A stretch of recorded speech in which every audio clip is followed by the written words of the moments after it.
we're live. What is going on, everybody? How we doing tonight? We got a 3-gamer, kind of an interesting one though. We'll talk about it. We have some injury news we're waiting on, some things that could really change the slate, and some game theory that we're gonna have to apply in order to maximize our upside here. So we're gonna talk about it. Hopefully you had a good day.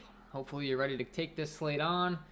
I know I am. I've been digging up some stuff before the stream, just trying to kind of look at where these rotations could possibly be headed with all this injury news. Figuring it out so we can talk about it, and I think I'm feeling pretty good about it overall. So we're gonna talk about it. We'll go game by game breakdown. We'll talk about DraftKings. We'll talk about FanDuel. I'm gonna be sticking around until about 6:30 p.m. Eastern time to answer all of your questions. Then I'm gonna have to bounce out of here. So if you have any questions, please do ask them in the chat as we go along here. But overall, from an overall slate aspect, we're really dealing with the biggest piece of news landing on the back end of this thing with the Indiana Golden State Warriors game. Indiana having a bunch of guys listed as questionable. We already have a bunch of guys listed as out as well. There's no Miles Turner. There is no Domantas Sabonis. We know that. But two of the biggest pieces, two of the heaviest usage guys on the team, and Karis LeVert and Malcolm Brogdon are also listed as questionable now. And they didn't come into the day with the questionable designation. They're on a back-to-back. They played last night. So who knows where this is headed. Right calf soreness for Karis LeVert. We know that Malcolm Brogdon has had an ongoing issue with his injury there with the Achilles. So I tend to think they're going to probably just go ahead and sit Malcolm Brogdon on this back-to-back. Karis LeVert, I'd be a little bit more intrigued to say that they might actually play. But both these guys could possibly too as well. And if that's the case, there's going to be a bunch of value opened up. And when you look at the overall slate and the time slots of these games, the two first games come at 7:30, and this game, the game with all the injury news, doesn't come until 10 o'clock. So I think it might be smart of us to go ahead and be leaving some flexibility for our lineups for that Indiana game. Maybe just locking in Karis LeVert and Malcolm Brogdon, and if they get ruled out, pivoting to some of those other guys could pay off for you in your tournaments. So we'll talk about it. I think that's a valid option. And that could possibly win you the slate tonight. So, yeah, that's just kind of where my head's at right now. We're going to have to go game by game here and talk about the overall plays on the slate. Obviously, there's going to be some great options in the first games, too. So we can't just completely rely on this injury news. But it's pretty big. I mean, it's pretty big. We already have Sabonis out, and now we have these two guys. I mean, those are all the key pieces of this team. So that's huge. That could open up some big value to be fitting in some studs. So. But let's talk about it. Let's do a little bit of a game by game here, guys. If you enjoy this content, hit that like button. Would greatly appreciate it. And let's get into it. The top pay-up option on the slate for me tonight is going to be Luka Doncic. Comes in at 10-4 in a game that's expected to stay close. He's put up 67 and 72 DraftKings points the last two times out. The usage has been through the roof. Putting up consistent triple-double upside, as always, is Mr. Luka Doncic. So for that reason, I'm certainly going to have a lot of interest in him. I think he's the top pay-up option. The game's actually expected to stay close, unlike that Golden State Warriors game that we're going to talk about, with a 216.5 over-under, only a 2.5-point spread in favor of Phoenix. Luka should be expected to get his full allotment of run, and we know he's a fantastic fantasy point per minute producer. Looking at his production on the season so far, putting up 1.5 DK points per minute. Obviously, that is fantastic. That leads the slate. By far the best fantasy point producer on the slate. And by far should be your top priority pay-up option, in my opinion. I don't think it's really close. So Luka Doncic, it's all going to start there. Kristaps Porzingis as well at 7.6 over here on DraftKings. I think his price tag is too cheap. We've seen him return from the injured list and came back. He's played 28 last time he climbed up to 33. I think it's just a matter of time. And in this game against a competitive Phoenix Suns team, in a game they really want to win, I'm guessing, it would be a time where it would make a lot of sense for him to finally get up there to the mid-30s minutes. And we know he's a very good fantasy point producer as well. Always racking up the blocks, the steals. He can shoot the three ball. He can really do it all as far as from a fantasy point aspect, putting up 1.28 DK points per minute. So I think that those two guys are really where you want to be looking on the Dallas side. As far as the other guys on the Dallas side, you could be taking a chance on a Jalen Brunson, a Tim Hardaway Jr., a Dorian Finney-Smith. But I got to be honest, with all the other options on the slate, I don't really think that they're the ones I want to be going to in this price range. We'll talk about some guys in the New Orleans Pelicans, New York Knicks game. We'll talk about some guys that could possibly open up even more usage in that Indiana game with the injury news we're dealing with there. So I don't really think it makes too much sense to be getting a ton of exposure to this Dallas mid-range. I think it's really just making a priority pay up for those two studs, pay up for Luka Doncic, pay up for Kristaps Porzingis. And honestly, the same can be said on the other side of this game. You have Devin Booker, Chris Paul. They dominate all the usage. There's no DeAndre Ayton. So they should get an even bigger bump up in usage here. And they have the highest upside. So as far as I'm concerned, they're going to be the top priorities. The only other guy that I would say you could really be looking to would be a Mikal Bridges at 4.8. He's not exactly the best fantasy point producer, though. He only puts up 0.69 DK points per minute. And really the only reason you'd be looking to play him is just the full allotment of minutes. He plays mid-30s to upper 30s in minutes every game, plays a ton of minutes. And, of course, that's going to open up the opportunity for him to constantly be able to, maybe put up 40, 50 DraftKings points on any given night. But the fact of the matter remains, for the most part, this guy really doesn't produce at the highest rate. He's just out there for a bunch of minutes. So for that reason alone, if you run into a lineup construction where you have 4,800 left in your lineup and you need to put someone in there, Mikal Bridges certainly does make some sense as far as that's concerned. He's going to play the minutes. But the fantasy production just really isn't there for me. So I'm not really looking to go there too much. It's Chris Paul. It's Devin Booker. The next guy in line for me that I would want to actually be going to from a fantasy point aspect would be Cameron Johnson at 4.6. I think he'd be my favorite option outside of those two in this game. From the wing aspect, we'll talk about the center position, obviously, with there being no DeAndre Ayton. But Cameron Johnson at 4.6 consistently, getting around 30 minutes a game typically. Last time out, only 20 minutes. But that was his first game back from dealing with an ankle injury, so I tend to think that had a lot to do with it. We have typically been seeing him play right around 30 minutes. So I tend to think he'll probably get somewhere in the upper 20s a minute at least in this one. And puts up 0.87 DK points per minute. So once again, a guy I certainly think you could be looking to off the bench as the sixth man, so to speak. A lot of usage going his way with that second unit. And his price tag's very friendly at only 4.6. So those would kind of be the guys that I'm mainly looking to in this game outside of a JaVale McGee at 4K. JaVale McGee's only 4K over here on DraftKings. He puts up 1.34 DK points per minute. Very good fantasy point producer. The only problem is the minutes. They've been refusing to run him out there for a full allotment of minutes, it seems. Even when he's filling in, he's playing, maximum 25 minutes, it seems. Played 23 minutes last time out, only put up 18 DraftKings points based on his fantasy point per minute production. The law of averages says that if he gets that same allotment of run this time, he will do better than only 18 DraftKings points. So at a 4K price tag, he does grade out as a phenomenal value for me in my projections right now. And for that reason, certainly have no issues with you getting to a bunch of JaVale McGee tonight at a 4K price tag. Obviously, with that Indiana news of Goga Patazzi opening up some value, we're going to have to decide between the two of those or play both of them. Honestly, playing both of them would make a bunch of sense to me. You get two guys that produce at, around a fantasy point per minute or if not more. I know it's taking up your two center spots, but to be honest with you, the center spot isn't really that strong tonight. Outside of the value, I mean, we're dealing with Jonas Valanciunas, Mitchell Robinson, and that's about it. So as far as I'm concerned, playing a McGee and playing a what am I trying to say here? Goga Patazzi. I don't know if I'm pronouncing his last name right, but Goga and JaVale McGee are going to be two of the top value plays on the slate. And if you want to play them both in your lineups, I certainly think that's a very valid strategy, and I would not talk you off that whatsoever.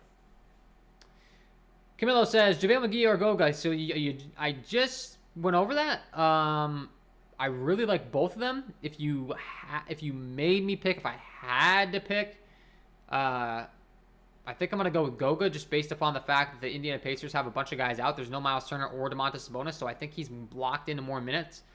But, I mean, they're so close. They're so close here for me in my projections. They both really grade out.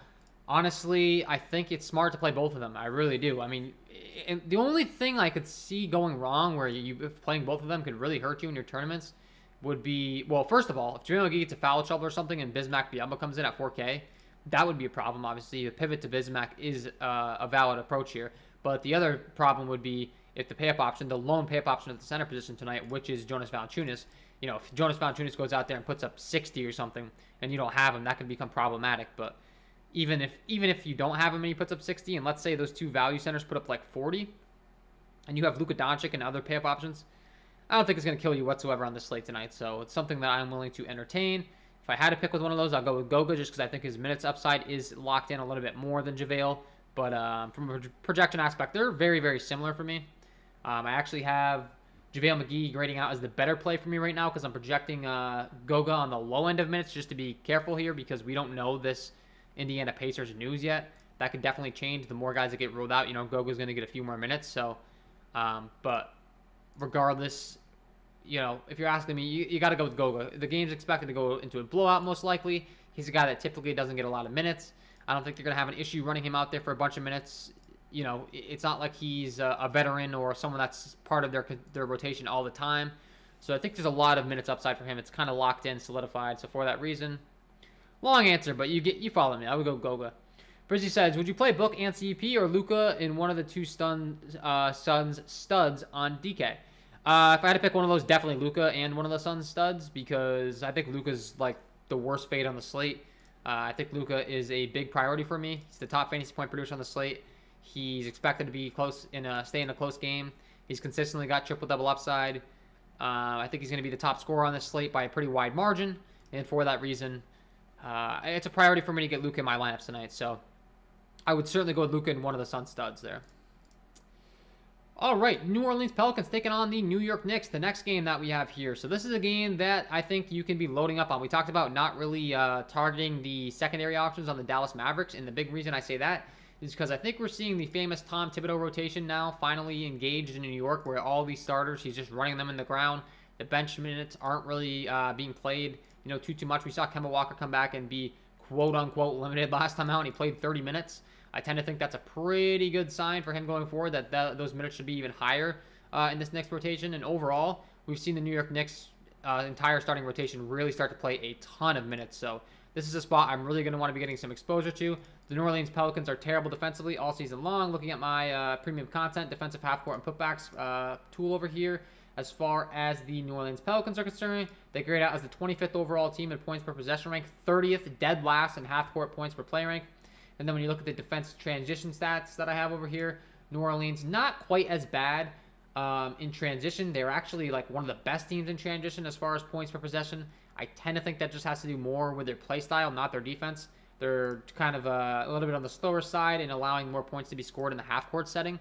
But regardless, their defense is terrible. So I'm going to go ahead and take advantage of it tonight with the New York Knicks team, like I said. RJ Barrett, 41, 41, 39, 37 minutes. That's a ton of minutes for a guy that produces at a pretty high rate on the season. Looking at his DK points per minute here at 7.2, putting up 0.91 DK points per minute. So 0.91 DK points per minute. You factor in he's probably going to be out there for like 40 minutes.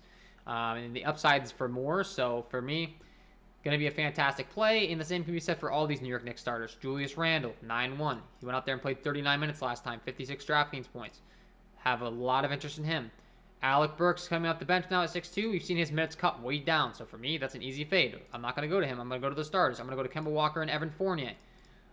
So those four guys specifically, I have a lot of interest in tonight. Evan Fournier, Kemba Walker, RJ Barrett, Julius Randle. All playing a ton of minutes, locked in. They're kind of doing the Toronto Raptors rotation where they're going to get 40 minutes. They're going to get the usage. And they're all good fantasy point producers, so it's not like one of these guys is a bad fantasy point producer. The riskiest option in this rotation is going to be Mitchell Robinson, and I still think he's pretty viable. He's been the one that, for some reason, Tibbs doesn't want to run out there that much. He has a love affair with Taj Gibson, I guess. Taj Gibson still getting plenty of minutes at age 52 out there, so I don't know what to make of that. You would think Mitchell Robinson, the young talent they would want to develop, but I think he's a risk-reward play that you could certainly be going to in your tournament lineups, but I don't feel nearly as confident about him as I do those other New York Knicks starters, so that'd be my approach there. Running it back on the New Orleans Pelicans side, my lock of the night tonight is Josh Hart. Absolutely love Josh Hart. Once again, another guy that's playing, mid to upper 30s every single time out, and his price tag keeps falling, and I don't understand why. He was up to 7K, down to 6.7, down to 6.3, and it's not as if he's had really bad games. 37, 31. The price tag keeps dipping. That's too cheap. I'm going to take advantage of that for a guy that grabs rebounds, gets steals, gets blocks, scores buckets. He literally does it all. He gets a lot of minutes. So why, what is there to possibly worry about? Two things. One, an injury, and two, foul trouble. Other than that, there's nothing to worry about. Everything's there. He's the full package. He's too cheap. The price tag's there. It's a game that's expected to stay close. If it's not the highest-paced game in the world, but the fact of the matter is, you look at this overall slate, there's a 209.5, a 216.5, and a 216.5. There's no game that's like a 230, a 240. These are all similar enough to where I don't really care about the over-unders too much about tonight. If anything, I care about the spreads, whereas the Golden State Warriors game is expected to be a blowout, so that could become a concern of starting some of those Golden State Warriors starters. But other than that, not too concerned about the over-unders compared to like a 9-game slate or something like that. So love Josh Hart, and it's pretty simple on the New Orleans Pelicans side too. They have 3 starters that are really locked into minutes and usage. Well, 4 technically with Devontae Graham, but he's listed as questionable. That's a big piece of news. If he is indeed out, Jose Alvarado, Nickeil Alexander-Walker, Thomas Satoransky should see more usage, more minutes. So that's obviously a big one. Could open up some more value for us. And we would certainly be wanting to go there depending upon the starting lineup. We've seen Jose Alvarado really produce at a high rate on the season so far. He's only 3K, so he would become someone that's really, really interesting in tournaments. At only a 3K price tag, producing right up there around a minute fantasy point per minute on the season. So he's going to become an absolute lock if he starts. So keep your eyes on that news. Minimum salary, that would become really easy to be throwing him in your lineups. But outside of that, it's easy. It's Ingram, it's Jonas Valanciunas, it's Josh Hart. Those 3 guys. If the game stays close, which this one's expected to, it's going to be those 3 guys that are dominating the usage and having the biggest games. It's not rocket science. Those are the 3 guys that we're looking to target. So only other guy that I would mention is a Herbert Jones. He continues to play a lot of minutes as well. 4-4, his price tag is very friendly. 34, 35 minutes a game at 4-4. Does produce at a decent enough rate to where he's interesting. Not nearly as good of a fantasy point producer as like a Josh Hart and Ingram and a Jonas Valanciunas. But good enough at a 4-4 price tag. You know, you're not paying what you are for those other guys, so we can live with it. We can live with those minutes, and he can still pay off for you in your tournament lineups. Camilo says, if LeVert is in, Ingram or LeVert. If LeVert is in, well, that's a dicey situation, man. From a pure projection aspect, I'm going to have to go with LeVert because there's no Domantas Sabonis, there's no Miles Turner, there's probably going to be no Malcolm Brogdon. So for that reason, he's going to grade out as a phenomenal play. The question is, how many minutes does he get if the game turns into a blowout? How many minutes does he get overall? Because supposedly he's dealing with an injury right now. And so that makes it a little bit dicey. But I got to tell you, I think these Indiana Pacers guys that are listed as questionable are phenomenal tournament plays. Malcolm Brogdon, Karis LeVert, if they play, they're really good options. There's no Sabonis, no Miles Turner. They're going to have a ton of usage, and they're going to have like no ownership because the first 2 games start at the 7:30 time slot, and the last game starts at the 10:30 time slot. So we have a big difference in the tip-off times here tonight. So if you want to go ahead and load up on that last game and then adjust based on the injury news, I do think that's a valid strategy. It's a 10 o'clock game. Sorry, not 10:30. But, yeah. That's the hardest thing, man. I'm just going to tell you, it depends upon your risk tolerance. Like, I myself, as a tournament player, I'm willing to take those risks and hope that the injury news, pans out the way that I'm guessing. Even if it doesn't, I can adjust on the fly. Like if I go with a Malcolm Brogdon and a Karis LeVert and they end up getting ruled out, I can switch to whoever starts. I can switch to a Dwayne Washington if he starts. I can switch to a Jeremy Lamb, who's a very top good fantasy point producer. Chris Duarte. They're still going to get those minutes. Their salaries aren't priced up, but their salaries won't be accurate for their new role if those guys are ruled out. So you can live with it. You can late swap. You can change over to the starters.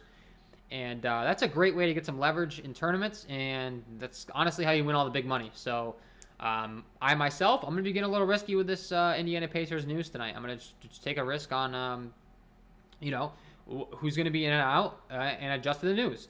I'd be willing to lock into Karis LeVert and Malcolm Brogdon, and if they play, get them at, 2% owned, possibly, literally.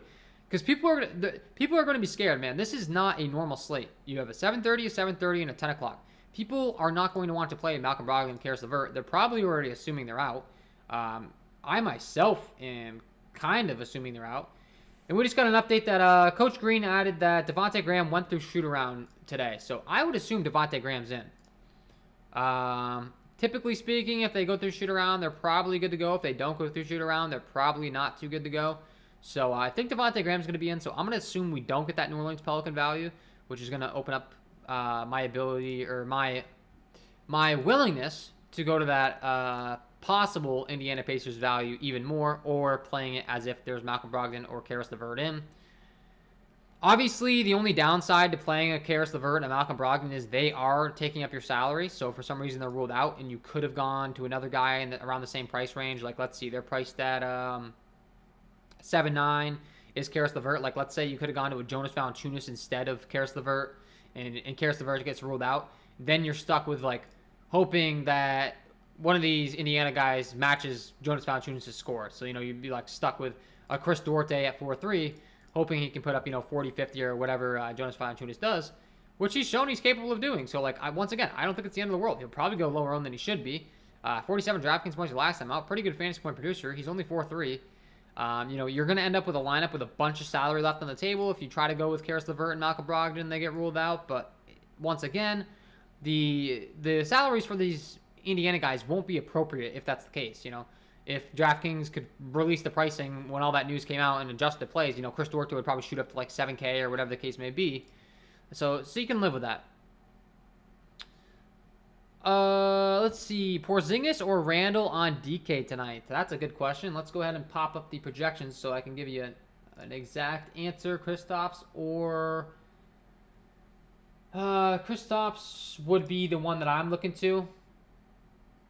Grades out is a better play for me by a pretty wide margin based on his price tag, his upside at his price tag. So keep in mind, like, I'm jamming in. I want the highest upside guys for the cheapest price that I could possibly get them at so I can maximize my upside in my lineup. So when I give you an answer of who to go with, that's what I'm giving you. That's how I grade out the better play. There is raw scoring and upside at price tag. I would go with Kristaps Porzingis for upside at price tag. As far as raw scoring is concerned, I do have Julius Randle projected to outscore Kristaps, but I'm a little bit light on Kristaps' minutes just in case. For some reason, we don't quite see him get extended up to those 35 minutes or so, and he sticks around 30. So that's kind of my approach here, my projections right now. However, being that Kristaps still grades out as a better play at his price tag with that cautious minute projection, the fact of the matter is if he gets like 35 or upper 30s, the guy's going to absolutely smash. So that would be my approach there. And overall, guys, in this Indiana game, if there's no Karis LeVert, if there's Malcolm Brogdon, the question becomes, who are we going to? Well, the answer is kind of simple, whoever's starting, but my assumption is going to be Dwayne Washington probably slides into the starting lineup. We're going to see Chris Duarte probably slide into the starting lineup, and we're going to see Jeremy Lamb, O'Shea Brissett play a bunch of minutes off the bench, as well as Lance Stevenson. So those guys would all become pretty great value plays, and then obviously Goga would get an even bigger bump up. You could also be looking to a Torrey Craig. So those guys are all going to be guys you can filing in your lineups. As far as my favorites, I think Jeremy Lamb's going to be a fantastic play here no matter what. He's minimum salary. The game's possibly going to turn into a blowout. He's a phenomenal fantasy point per minute producer. Played 25 minutes last time out. And if those guys are ruled out, his role should be, even bigger. So if you're putting a lineup together where you need some pay-up options and you want to feel, like kind of safe with this Indiana news, but at the same time have a guy that can give you the upside if all those guys are ruled out, even more upside, I think Jeremy Lamb's your guy. So that's what I'd be going to there. The Golden State Warriors side, I got to be honest, I'm really not interested in it. Like, Stephen Curry is a pay-up option at 10.5. Sure, if you want to get creative. Like, maybe you stack up this game with Stephen Curry and assume that LeVert and Malcolm Brogdon are both out and that they still keep the game close. And if they do, obviously Steph could have a huge game. So that might be a strategic contrarian play there. But overall, this game's not expected to stay close. The more of these starters that are ruled out, you would expect it to turn into a blowout. The Golden State Warriors are the number one team in the league defensively, so that's less than ideal to be targeting. And, yeah. The Prince says, Curry fade on FanDuel. Yeah, I'm probably leaning that way. Well, it would be exactly what I just said. If you're going to go with Curry on FanDuel, chances are you're probably going to play a bunch of the cheap Indiana guys, hoping that both Karis LeVert and Malcolm Brogdon are ruled out, and then run it back with Stephen Curry, and you're banking on those cheap guys having big enough games to where the game stays close, and then Stephen Curry getting his full allotment of minutes and him being able to have a big game as well. So that's a viable strategy, but chances are Steph Curry doesn't get his full allotment of minutes. So it's a little bit dicey going there. Curry or Luka? Definitely Luka. Luka's my favorite pay up on the slate. No question. Hit that like button. Yes, sir. Hit that like button, guys. Would be greatly appreciated. We have 5 likes right now. 12 people in here currently. We do greatly appreciate it if you hit that like button. You can also join the channel if you'd like down below. Join. You can get that KJK DFS logo next to your name and priority in the comments. And you become a KJK DFS fan club member if interested. You can also check out the KJK DFS premium content package. It's linked below in the description over here on Patreon. You get access to the NBA projections, NBA data sheet, player stats, team stats, play contact stats, and my core plays. And check out the sponsor of the program. We're going to cover FanDuel right after this, but just a little brief message. The SuperDraft Pro. SuperDraft Pro, guys, if you have not heard about it, SuperDraft Pro is a new format that SuperDraft has released. It is a referral-only format where you can make money for free, essentially. You subscribe, so it's not free, but you play free contests based upon a subscription. You can only get this by being referred. I am going to give you the opportunity to be referred right now. I'm putting this in the chat. It is my link. When you sign up, they have some really cool packages. So they have the free and fun package, the basic package, the premium package, the elite package, $0, $19.95, $50, and $100.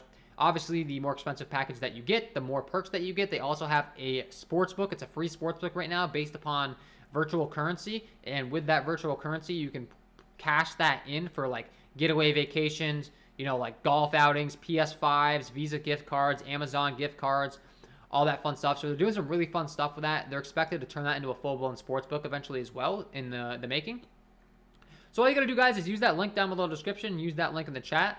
Select your membership. I am an elite member, so my elite membership gives me some really cool free play tournaments. I talked about it this morning, but I got to enter a free play for the premium content member, the lower level as well, and the medium one. You get all of them if you sign up for the elite. Obviously, each tier, you get the one below as well. And the cool thing is you can be a player and play these games for free with your subscription, or you can be a coach, which is a $40 annual fee, and you will get your own link, similar to the one that I'm putting in the chat for you right now, and you can make commissions when you refer people yourself. So if you go through my link, sign up through me, confirm that you were referred by me, you can become a player or a coach. If you want to start your own home-based business, get referral, make some money as a coach, you can do it. If you just want to play for fun, lock in those free games, subscribe to the elite, the premium, or the basic, or the just free play pass, you can do all of that. So check them out, guys. Super Draft, sponsor the program.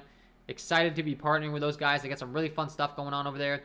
I've been really enjoying these free play tournaments, locking them in. I've been playing some DFS golf, which is new to me, so having fun with it. Would suggest that you guys try it out too. Lots of fun. You can do so by clicking that link in the chat or the description. Kristaps or CP3 for my utility. I go with CP3 there just based upon the fact that we know his minutes are going to be up. Kristaps could possibly be limited, but they're both really good plays. If you asked me to go with one and I had to, I'm going to go with CP3 there.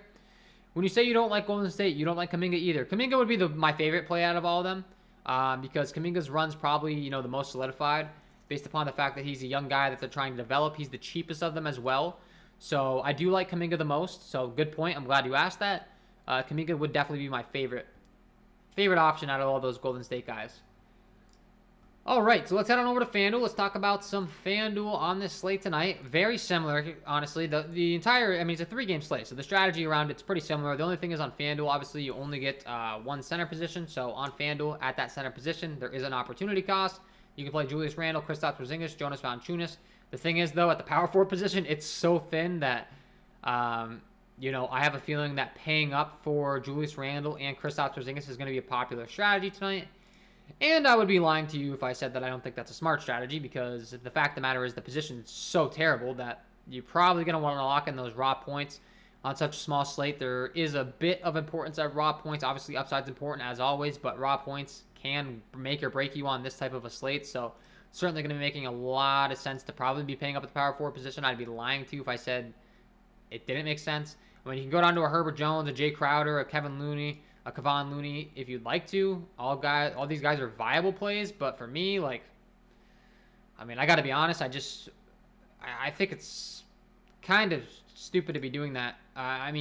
It could pay off for you tournaments. You never know. Maybe Kristaps or Julius Randle gets hurt or something. But the fact of the matter is, I do think it's really smart to be using that power forward position on FanDuel tonight to be paying up.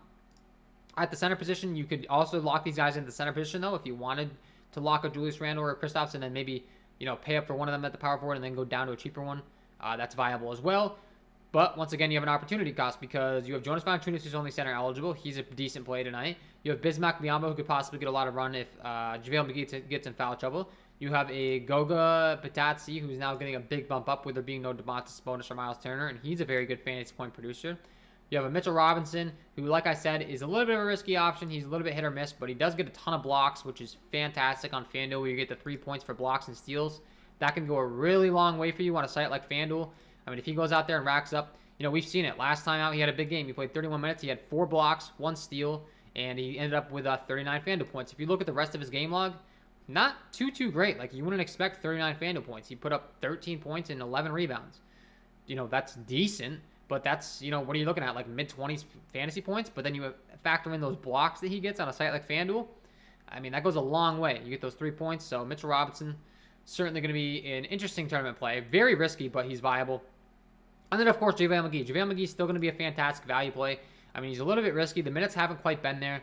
Once again, you only get to lock in one center. I do think that Goga's minutes are a little bit more solidified tonight with there being no Miles Turner and no Domantas Sabonis.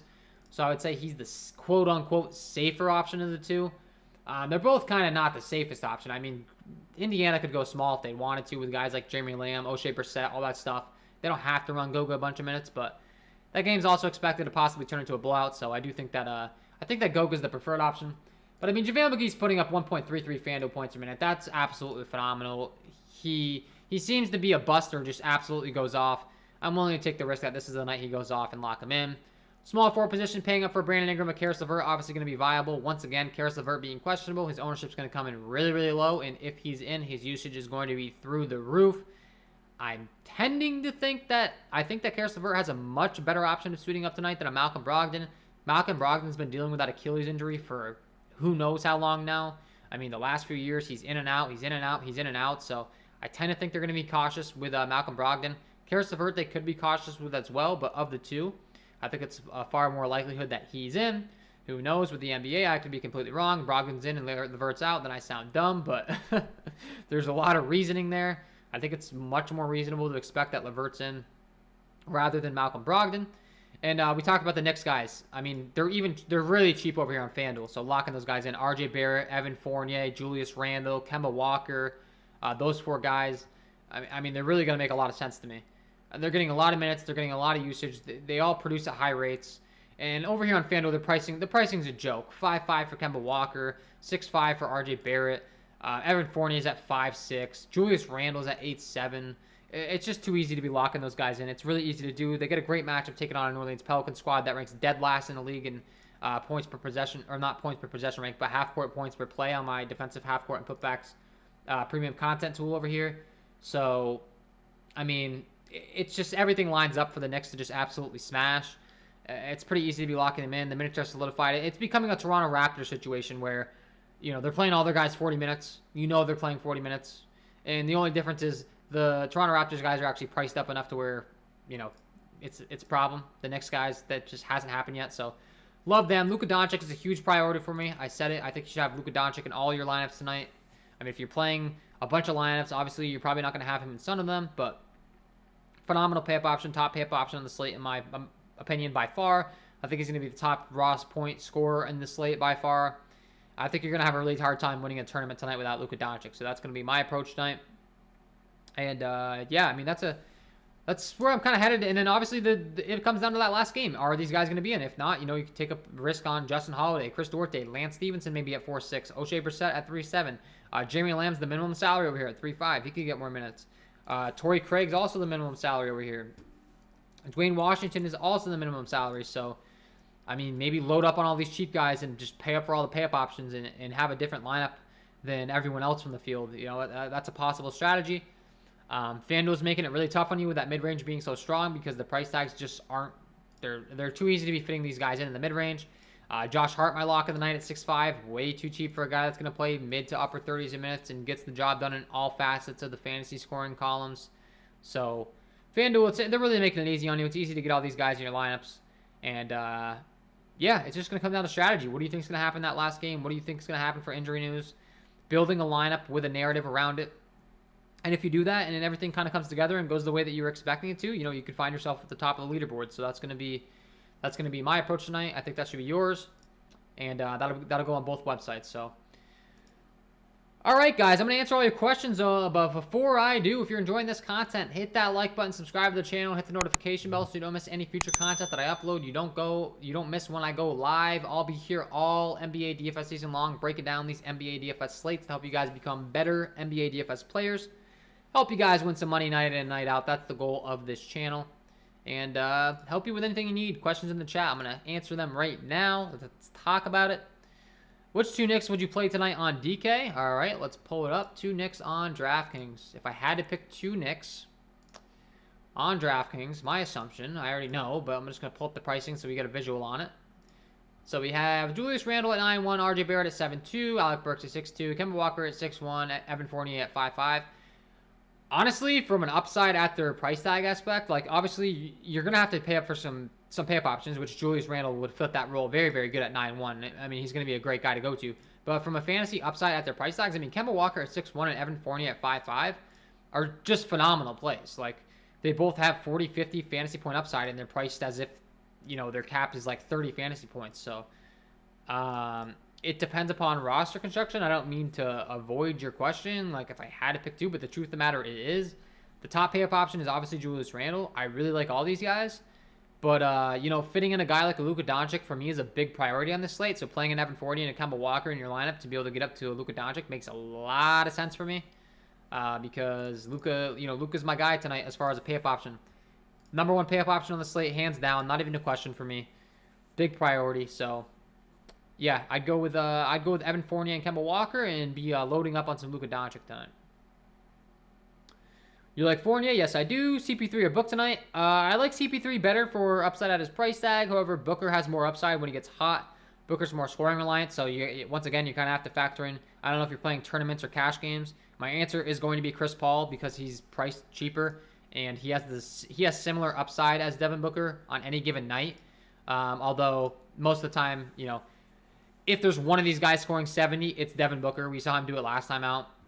Chris Paul doesn't have quite that upside, but Chris Paul is also not priced up to 8-3. Devin Booker dropped 48 real-life points and put up 71 DraftKings points. Like, that's great and all, but when you factor in that he put up 48 real-life points and he still only came away with 71 DraftKings points, it just goes to show how scoring reliant he is. Obviously, you get the 3-point bonus on DraftKings. That's a really big thing because Devin Booker can choke it from 3. So, I mean, it comes down to the salary you have, the format you're playing in. I answer these questions on an upside at their price tag aspect. That's what I'm trying to help you guys with to maximize your exposure to guys that can, surpass their price tags. You want guys to score at a very high rate for their price tag. And for me, that answer is Chris Paul. However, if one of these guys is going to score 80 and you have the salary to get up to Devin Booker, and you don't need the salary to get to other places like a Luka Doncic, like a Kristaps Porzingis, like a Julius Randle, etc., then, Devin Booker makes a ton of sense. Any left for Kemba tonight? Yes. Is Joe Val a contrarian pick on DK at center or util? He could be. I don't think he's going to be too contrarian. Like, I think that, the top 3 centers tonight are going to probably be Jonas Valanciunas and then JaVale McGee and Goga. So... how that ownership splits out, I don't know. I mean, we could see it go in threes. We could see it go like 33% each. But I don't think it's going to be too contrarian. I think he'll be owned enough to... it could be. I mean, if he's 25% owned and these other guys are higher owned than he is, obviously that makes him more contrarian than the other guys. It's just like, don't expect to get JV owned at, 5% or something tonight.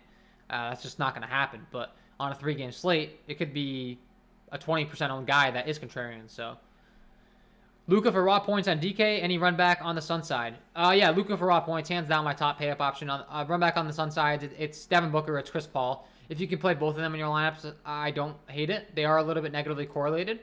And like I said, Chris Paul's the better option for me for upside at his price tag. Devin Booker's the better option for me if you're playing in a large field GPP where there's 15,000 entries or something like that, and you need to come in first.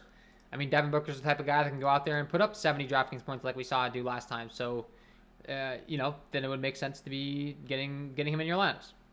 Do you like Kuminga tonight on DK? Yes, I do. I think Kuminga is by far the best tournament play on the Golden State Warriors side as far as starters because the game's expected to turn into a blowout. If the game does turn into a blowout, I think Kuminga still gets the most amount of run out of all these guys. He's a young kid that they're trying to develop. There's no Otto Porter Jr., so his minutes are even more solidified right now. So for all those reasons, I do like Jonathan Kuminga tonight.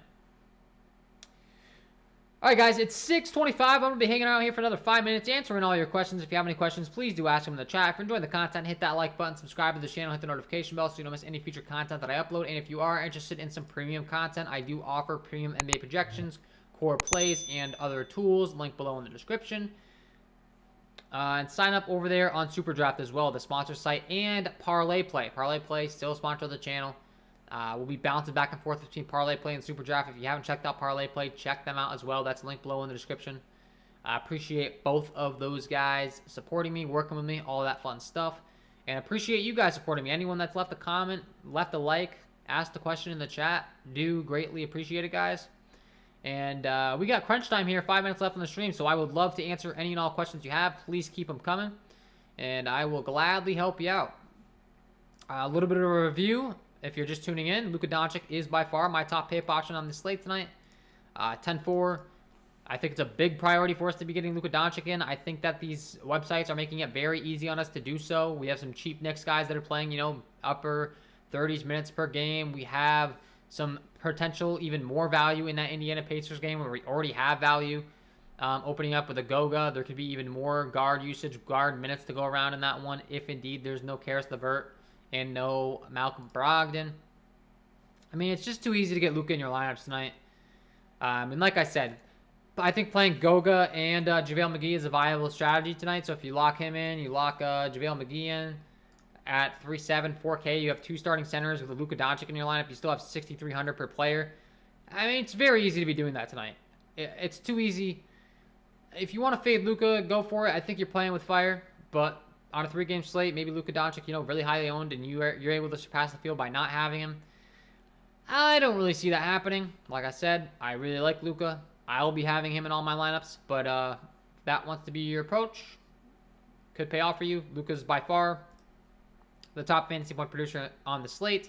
Looking at his fantasy point production, he's putting up 1.5 DK points per minute. You look at the rest of the slate, there's no one else that's really even close to it. I mean, Stephen Curry's the highest scoring guy on the slate outside of him. He puts up 1.36. That's very good, but, I mean, 1.5 is a significant difference there. On a permanent basis. That's really, really good stuff from Luka, so I'd be taking advantage. All right, guys, last call for questions.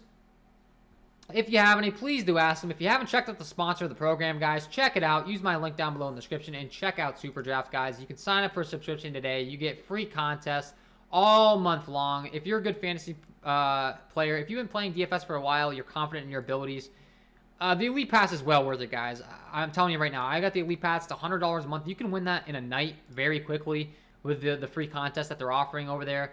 And you already paid for your month's subscription, so that's been my approach. I'm just paying for the $100 premium pass as far as the Elite Pass.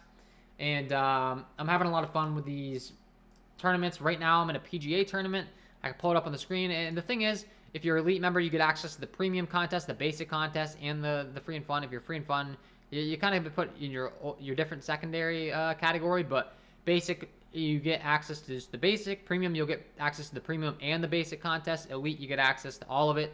So depending upon the DFS type of player that you are, if you're really serious, would recommend going with the premium Elite. If you just want to have some fun, go with the basic or go with the free and fun. But regardless, it's a lot of fun. You select that contest. You can only get into these contests by being referred. So if you go through my link, you'll be able to access this. You also have the ability to start your own sort of home-based business, being a coach. That's exactly what I am. I became a coach with Super Draft Pro. We paired up. They're sponsoring the channel. Really excited about it. And you can make money yourself. I have my own link to refer people that I'm going to put in the chat right now. But you guys, yourselves, once you sign up through my link and you become a coach, you will get your own ability. You'll get your own link. You can share it with your friends, share it with your family, share it with people, and you can make commissions based upon sharing that link. It's referrals. It's affiliate marketing. If you don't know affiliate marketing, it's when you share someone else's product and they give you money in return to share the product. So that's what they're essentially doing with me on the channel. That's what all these YouTubers do when you see them say sign up with my link. But the cool thing is you can sign up with my link and then get your own link and make your own business. Or if that's not up for you, if that's not your thing, just hop in the free games, man. You get the premium pass, you get one of those other passes, you get those free games every night. I'll go ahead and show you guys on the screen right now what I got going. You can see the subscription-only contest. So for tomorrow, Friday, 8 o'clock p.m. on my screen, I'm an Elite member. I'm going to get access to the Elite Pass, $500 in prizes contest, the Premium Pass, $250 in prizes contest, the Basic Pass, $100 prizes contest, every single night. So I'm having fun with it. I really like it. I think it's a great value. And like I said, I mean, I pay $100 a month. I get access to all these. So let's go ahead and just hop in one of these, like the Elite contest. When you're looking at the payout structure for these payouts, first place $50, second place through 15th you get $10, 16th through 35th you get $5, and they offer this every single night, and that's one. And then obviously I can play not only in the premium, I can play in the Elite, the premium, and the basic every single night. And right now I have some golf going, so I don't know how I'm doing in this. Not exactly a golf expert yet. I've been working on gaining my golf knowledge. I was thinking about bringing some golf content to the channel. Just kind of becoming really good at knowing this stuff. So you can see I'm not doing too hot in those right now, but I got these free contests. I'm locked in. And you can too going through that link. Iguodala sounds okay for salary or not viable. Yeah, you could go to Iguodala. Just Iguodala's a veteran, so my rule of thumb is if it was a younger guy, if this game turns into a blowout, they're probably going to give them a full allotment of run. But Iguodala is really cheap. He's 3.2. He is a good fantasy point producer. Even if he only plays like 15-20 minutes, he has enough upside to get you there. I just think I'd rather go to the other side of the game, Indiana, dealing with some injuries, some cheaper guys. Like I talked about taking a shot on a Jeremy Lamb at 3K. Like, if for some reason, LeVert and Malcolm Brogdon are ruled out, I think Jeremy Lamb has way more upside, so I'd much rather take some tournament throws on him on the other side of this game versus an Iguodala who's, the Golden State Warriors have a bunch of other guys that can run out there during garbage time. They don't need Iguodala to be going out there burning his legs. They can run out a Jordan Poole, a Gary Payton, a Damian Lee, a Bielitsa, a Toscano Anderson, a Chris Chiozza, Moses Moody. Like, all those guys are going to play before Andre Iguodala in a blowout, so. Okay. That My Life says, I'm late. We did FanDuel. Yeah, man, you are late to the FanDuel party. I got to bounce out of here because I have another business Zoom call that I'm responsible for running, so I can't keep this stream going any longer. So, Tat, when I log off, the live stream will be pre-recorded on the channel. You can run it back, watch it. And if you have any questions in the Discord, I'll still be able to answer your questions in the Discord. I'm going to have, my 3 screens up doing my thing. So I'll still be helping you out, updating my core plays, updating my projections. If you're not a premium content member of mine, you'd like to become one, you can head on over here to patreon.com/KJK_DFS. Put that link in the chat right now. That'll be linked below in the description. You can get access to all those things that I'm talking about. So I'm going to be updating my projections, my core plays, all that fun stuff right now as soon as I get off this stream. So if you want to become a member over there, you do get access to all this. I'll give you a little sneak peek behind the paywall right now of an instance example sheet. This is my defensive shooting accuracy sheet. I have like 16 sheets on my page. If you go to patreon.com, it'll explain everything. But this is an example of a sheet. So what does this represent? This is the defensive shooting accuracy sheet. So this is a sheet that tells you what defenses have been allowing for, shooting accuracy. That's why it's called the defensive shooting accuracy sheet. But if we go ahead and sort, for instance, the New Orleans Pelicans are on the slate tonight. Looking at their short mid-range rank, they are dead last in the league. They are allowing a ton of short mid-range shots to be made against them. So, looking at their opponent, the New York Knicks, who are good candidates that shoot mid-range shots. Well, practically every one of those 4 starters that I talked about. Kemba Walker, Evan Fournier, RJ Barrett, Julius Randle, they all shoot it from the mid-range. So this is going to be a great spot for them. So that's one tool that you can use to be improving your lineups. Obviously, you get the projections as well, which are very key. Projections are a big deal in NBA DFS. And you get the core plays, all of my top plays at each position on FanDuel and DraftKings. Pulling up the sheet here so you can kind of see what that looks like. DK guard core, DK forward core, DK center core. And on FanDuel, same thing. Guard core, forward core, center core. The top 3 guys at the guard, forward, and center position on both websites. So if you want to become a premium content member, check that out. Link below in the description. I just put the link in the chat as well. That is all for me. Tap My Life. If you got any questions for me, man, I'll see you in the Discord. And like I said, you can run this video back. Wish you the best of luck tonight. But if you need anything, any questions in the Discord, I got you. And I'm out of here, guys. Wish you all the best of luck tonight. And we will see you in the next one. One more question. Anthony just came through, Anthony. I'm going to ask. Okay. I just about ended the stream, but I got you. Besides Randall, who's your favorite play for the Knicks? Okay, besides Randall, who's your favorite play for the Knicks? At their price tags, I probably have to go with Kemba Walker. Kemba Walker's really cheap. We saw him come back and be quote-unquote limited last time. His price tag has not adjusted. It depends upon the website you're playing on, though. Kemba Walker's cheaper on FanDuel, so I'd go with him over there. On DraftKings, Evan Fournier's cheaper, so I'll go with Evan Fournier on DraftKings. Really like both those guys, but I'll take the cheaper of the two. I think they have very similar upside, very similar usage, all that stuff. So depending upon the website you're going on, I'll go with Evan Fournier on DraftKings. I'll go with Kemba Walker on FanDuel. All right. I'm out here, guys. If you enjoyed this stream, really would mean a lot if you hit that like button, subscribe to the channel, hit the notification bell. You won't miss any future content that I upload or when I go live. Wish you guys all the best of luck tonight. I got to bounce out of here. Premium members, I'll answer your questions in the Discord, and projections and core plays are going up ASAP. Good luck tonight, guys. I'm out of here.